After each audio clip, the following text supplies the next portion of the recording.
Big breaking continue చేసిన YCP MP Vijayasai Reddy సంచలన నిర్ణయం తీసుకున్నారు. రాజకీయాల నుంచి తప్పుకుంటున్నట్టుగా ట్వీట్ చేశారు. రాజ్యసభ సభ్యత్వానికి రేపు రాజీనామా చేస్తున్నట్టుగా ఆయన ప్రకటించారు. ఏ రాజకీయ పార్టీలోనూ చేరటం లేదని తెలిపారు.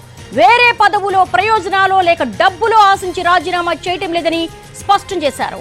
ఈ నిర్ణయం పూర్తిగా తన వ్యక్తిగతమని, ఎలాంటి ఒత్తిళ్లు లేవని, ఎవరూ ప్రభావితం చేయలేదని వెల్లడించారు. 4 దశాబ్దాలుగా 3 తరాలుగా తనను నమ్మి ఆదరించిన వైఎస్ఆర్ కుటుంబానికి రుణపడి ఉంటానన్నారు విజయసాయిరెడ్డి. 2 సార్లు రాజ్యసభ సభ్యుడిగా అవకాశం ఇచ్చిన జగన్ కు, ఇంతటి ఉన్నత స్థాయికి తీసుకెళ్లిన భారతమ్మకు సదా కృతజ్ఞుడని చెప్పారు.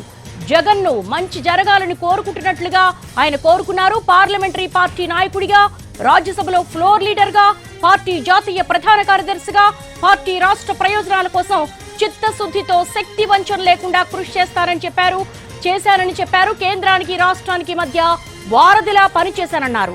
దాదాపు 9 సంవత్సరాలు ప్రోత్సహించి కొండంత బలాన్ని, మనోధైర్యాన్నిచ్చారని విజయసాయిరెడ్డి తెలిపారు. తెలుగు రాష్ట్రాల్లో తనకు గుర్తింపునిచ్చిన ప్రధాని మోడీకి, హోంమంత్రి అమిత్ షాకి ప్రత్యేక ధన్యవాదాలు చెప్పారు. టీడీపీతో రాజకీయంగా విభేదించారన్న విజయసాయిరెడ్డి చంద్రబాబు కుటుంబంతో వ్యక్తిగతంగా విభేదాలు లేవని స్పష్టం చేశారు.